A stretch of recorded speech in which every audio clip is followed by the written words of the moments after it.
Today I'm going to talk to you about the 5 forces model. The 5 forces model is a very common and widely used technique by strategists, but also by our company, to study industries and to assess the intensity of the competition within an industry, the industry's health or attractiveness, and industry profitability. And often when I discuss market research projects with our customers, I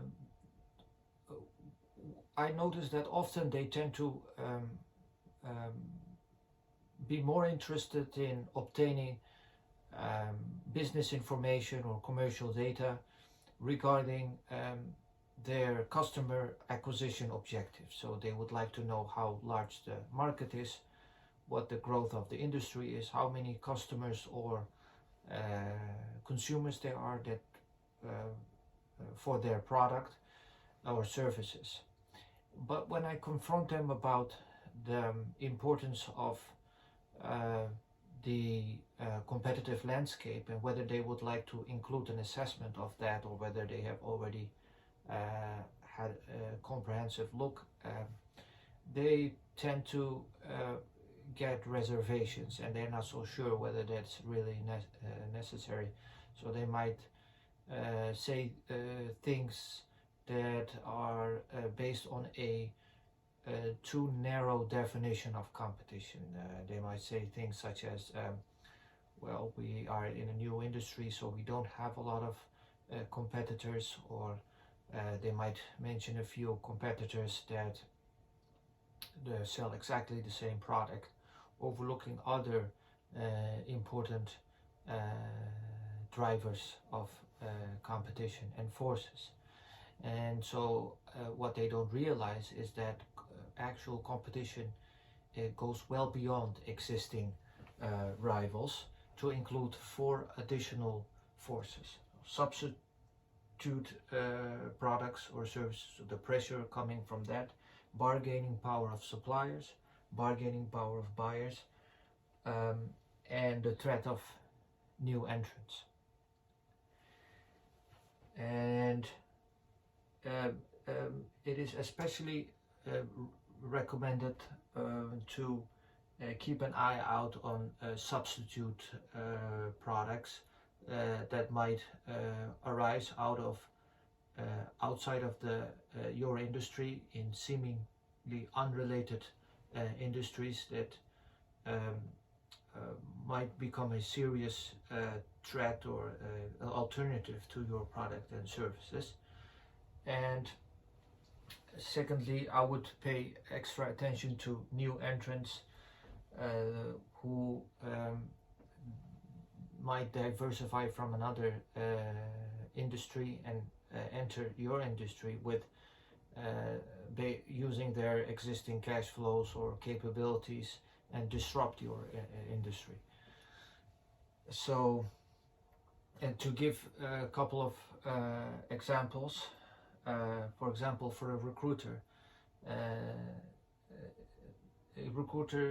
should not only focus on their fellow recruiters, but also on alternative products such as online job boards. Those are substitutes. A recruiter is a supplier. Buyers, clients, employers have their own internal HR departments who might decide to do more of the recruiting internally and delegate less of the recruitment work to you as a supplier. So fellow recruiters and new entrants, for example, Google for Jobs, the new online job platform that Google recently introduced. So it is as much the job of the strategist to pay attention to the health of the overall industry that they are operating in, as much as they are interested in their own private profitability, because both interact through the growth of demand that is determined by the profitability and attractiveness of the industry, the elimination of waste or cutthroat competition, for example based on price, the improvement of supply chain coordination costs, and the creation of win-win opportunities to expand the profit pool or the pie, as depicted visually here. And to be able to do that, you will have to start with a proper definition of the industry that you're in, and a correct setting of boundaries.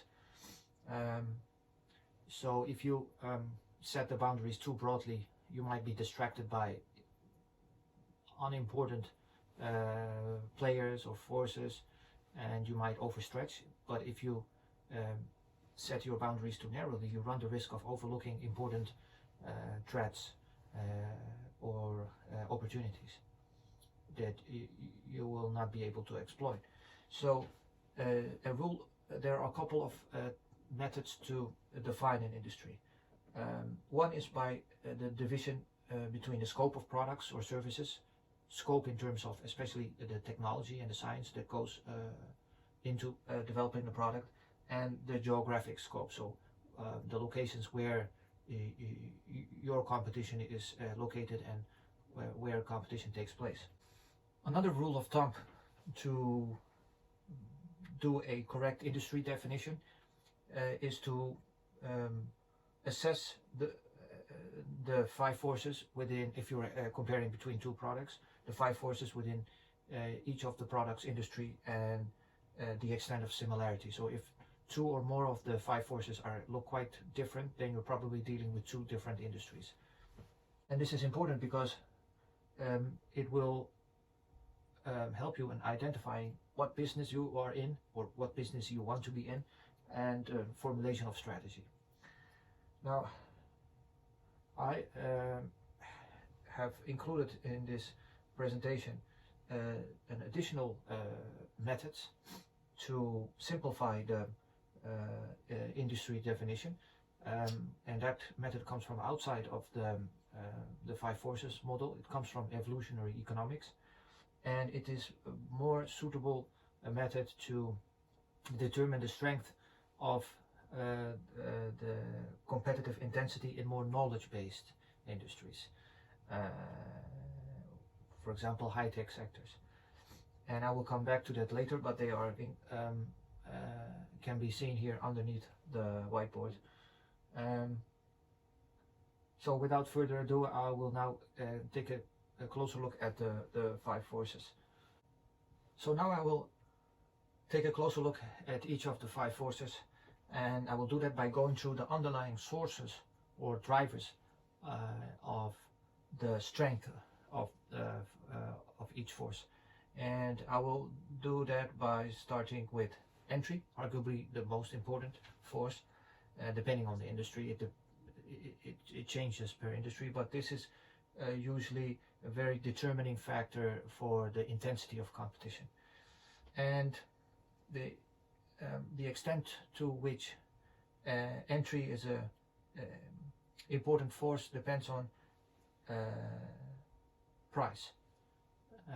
The higher the price is, the less likelihood there is for entry, because that indicates that the costs are high, and therefore the players adopt a high price to recoup the invested costs in order to obtain sufficient profit margins. Retaliation is a second source. The likelihood that established or incumbent firms will retaliate against the new entrant. And I would like you to pay particular attention to the last three, and especially this one, barriers, which is a very crucial driver for the extent of how crowdedness an industry is. And aside from scale and experience, so experience in the sense of learning cycles that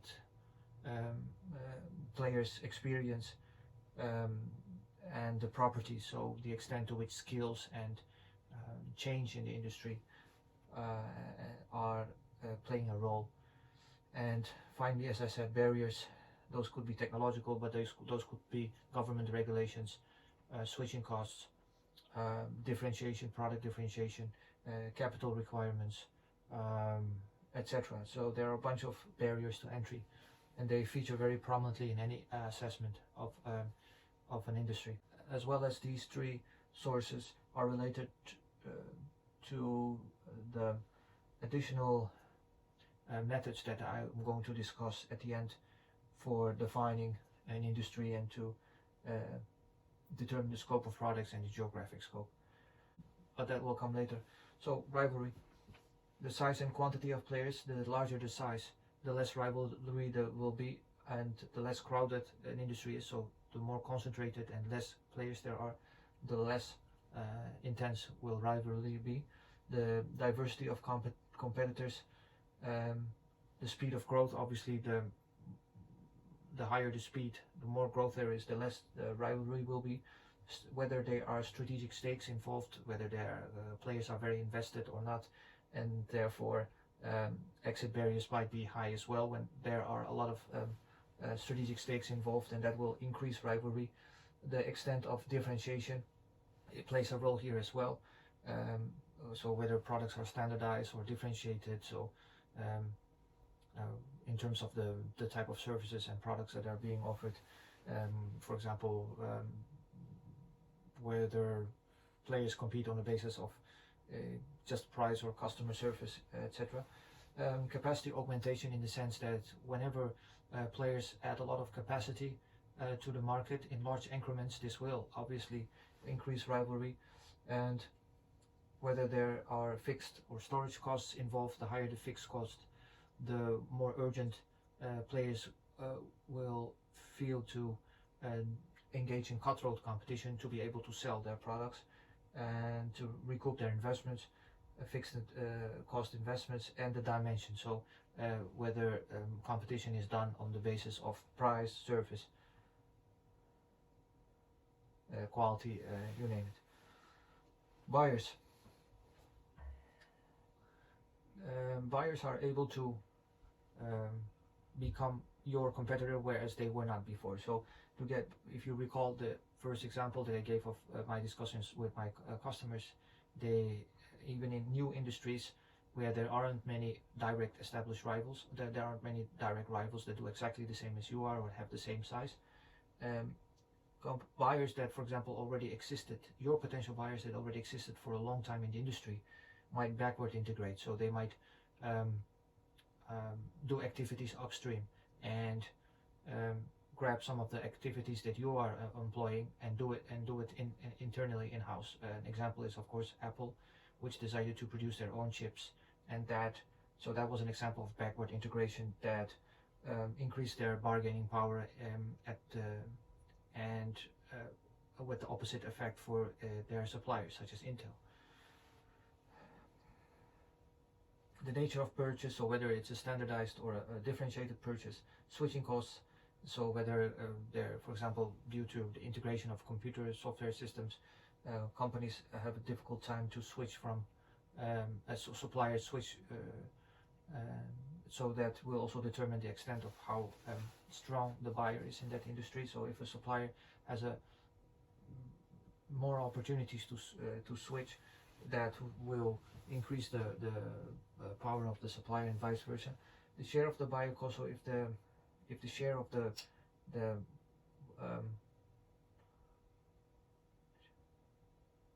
so if the share of the cost of the buyer for working and collaborating with a particular supplier is high, then that will decrease the buyer's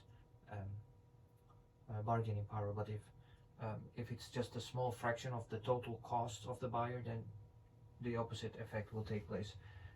Concentration or volume of purchases. So if there's a high volume of purchases by the buyer, this will increase their bargaining power. Earned profitability, if buyers can rely on a good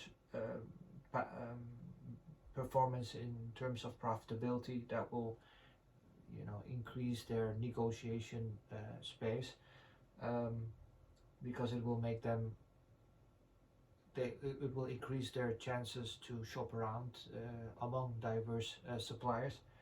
The importance of the supplier's product or service to the quality of the buyer's product or service. The higher the importance is, the less bargaining power the buyer will have, and the availability of information. So if the buyer, if there's a lack of information about market circumstances, this will be detrimental, or this will have a negative effect on the strength of the buyer, and vice versa. Suppliers, it's basically almost the same as the buyers, or equivalent, but then of course the other way around. So suppliers can forward integrate towards downstream activities. So suppliers might, for example, decide to, especially if there's an extensive supply chain where the buyer of the supplier's products are intermediary retail chains, for example, the supplier might decide to sidestep the retail buyer and directly sell their products to the end customer. So that will be an example of forward integration, and therefore the supplier, in that, if they decide to do that, will become a competitor to the buyer. The lack of substitute products, or if there is a lack of substitute products to the supplier's products, then this will increase the bargaining power of supplier. The importance to the customer for the supplier, if the customer is important, the customer will have a stronger bargaining position. The switching costs, if supplier can easily switch, it will increase their bargaining power, and concentration and market share. So if the supplier has a large market share, and if there aren't many similar players around in the industry, this will be good for their position.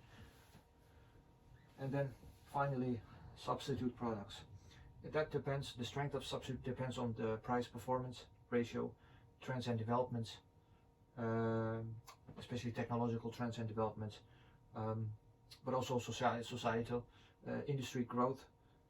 If the growth of the industry, your industry, is good, then substitutes will ironically have a higher likelihood to or have more interest in your industry, and therefore more substitutes can pop up and threaten your position. Whether there is a collective strategic action or response by your industry, so if you can come up with a collective response to substitutes, this will increase your bargaining power, for example through a strategic alliance or any type of collective action. Whether there are functional alternatives of your product, or whether you can develop private strategic response by, for example, adding extra functionalities to your product that will prevent the alternative substitute from acquiring your customers, and the extent of customer loyalty. So if there's a customer loyalty, a high degree of customer loyalty, substitute products will become less of a threat. And I could even say that describe a very generalistic illustration. Many of the products that the United States excelled in and services were based on had a substitute dimension, so were substitute products for something that already existed. So for example, Coca-Cola instead of fruit juice, orange juice, McDonald's instead of slow food, fast food instead of slow food, and etc. There are many products and services that where this applied. So you could say that the United States excelled in products and services that were in some way or another a substitute. And I could also, in a very generalistic depiction, argue that companies in Western Europe rely on high barriers of entry to deter entry and to keep their market share. And examples of those are products in which Western European countries excel, such as consumer goods, cosmetics. And the third generalistic illustration associating a region with one of the forces is the Asian tigers that entered many industries, especially in electronics, and gained a lot of market share there by entering, by being a new entrant and improving on products and processes and becoming industry leaders. Now we have neared the end of the presentation, and if you recall at the beginning, I said that I would introduce a new, relatively unknown method to define an industry and set the proper industry boundaries, in addition to the scope of products or services and geographic scope. Or actually, the methods that I'm going to introduce are very useful and complement, actually are helpful to answer these questions. So they're not necessarily should be considered as being separate, but interrelated.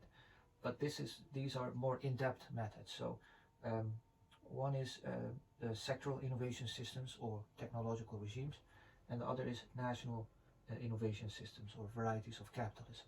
And these two additional methods allow for the determining differences between industries within a single region, country, as well as differences of single industries across regions or countries.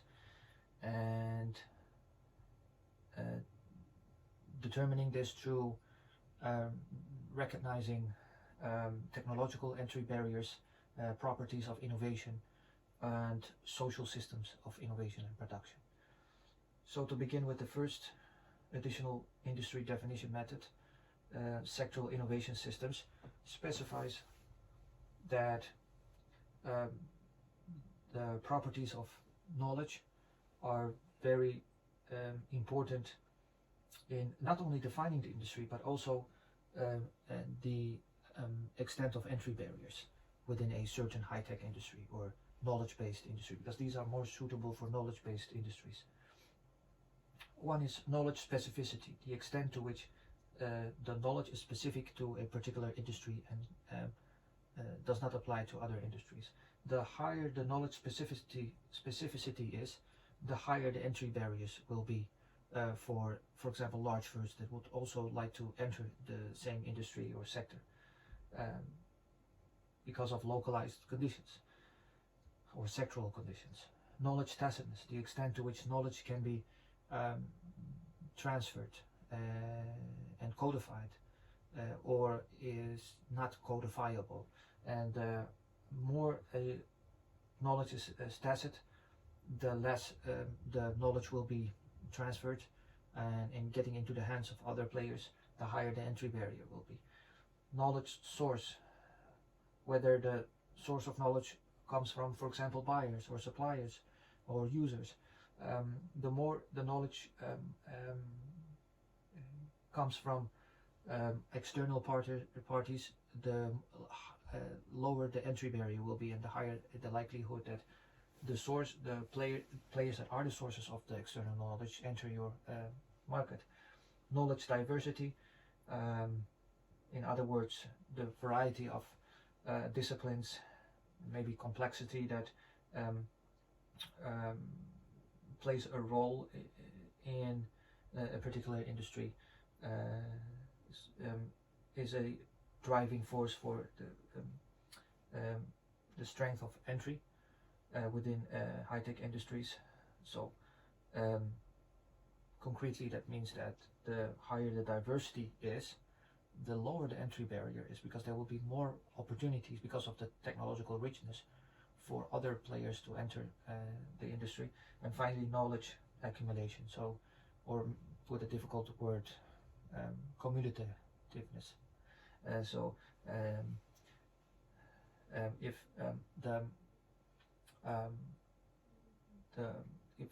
the ability to develop a product or a technology is dependent on prior learning cycles or economies of learning, prior knowledge generated and accumulated, the larger the entry barrier will be. Finally, national innovation systems are a very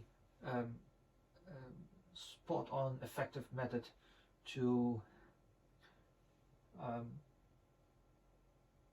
determine whether competition should be considered to be global or local or regional. And the way to operationalize this is through the existence of regional clusters or global strategic alliances. So if regional clusters are a more prominent feature of a certain industry, that implies that that innovation takes place more in restricted geographical scope, and therefore industry should be assessed as being local, and the existence on the other side of global strategic alliances indicates the opposite scenario. Secondly, diffusion versus concentration of technology. If the mostly dictated by the national policies, if technology, if policies and funding programs are designed as to promote the diffusion of technology, this will probably shed light on the geographical scope of competition. So that would be more associated with an extensive geographic scope, and the opposite situation occurs when a policy is more designed to concentrate, focus on a few critical industries in which countries want to excel, and the innovation system is designed as such. That will also constrain the geographic scope of competition. Private R&D institutes versus public basic research. The existence of private R&D institutions indicate that geographic scope will be restricted and constrained, whereas general public basic research is characterized by a more widely available, accessible innovation environment, and therefore the geographic scope is likely to be larger. Whether the fourth dimension is the existence of generalist versus specialist skills in particular countries or regions in dominance. So if there is dominantly a country is geared towards creating generalists, that showcases that is usually more related to more international business environment, whereas the international business environment and the diffusion of knowledge, whereas specialist skills, diffusion of knowledge and radical breakthrough innovations, which are all associated with more cross-border trade and operations, because in order to create breakthrough innovations, and you need general skills that collaborate with different nationalities and different disciplines. And finally, which is actually a continuation of what I just pointed out, incremental versus radical innovation, where incremental innovation it has turned out, also according to our researchers, to be related to countries that are less globalized and excel in industries that have a more local component. So that concludes my presentation of today. Just a quick final note about how we, as EngineerOnomics Market Research and Publications, integrate and apply the 5 forces analytical model into our research and product. We use our data portal to research all the important drivers and sources of profitability and competitive intensity in your industry, and we measure those sources and we quantify them. So we give each of these sources a score, so you will be able to instantly see in one snapshot a comprehensive view of the current industry profile, and this will allow you to strategically position yourself, increase your bargaining power, and achieve a competitive advantage. We have a special pricing policy in place for small and medium-sized companies as well as companies located in emerging market countries, which means that we actually adopt a lower price rate for those companies as part of our social entrepreneurship and as part of our mission to provide less resourceful companies with resources to conduct successfully the strategic planning, market research and strategy implementation. So you will be able to see the exact prices if you visit our market research webpage as well as the online store, where you will be able to purchase the reports, and we are steadily expanding the amount of reports in the near future about a wide variety of industries and markets, and we are also available for inquiries about customized research requests. So thanks for watching.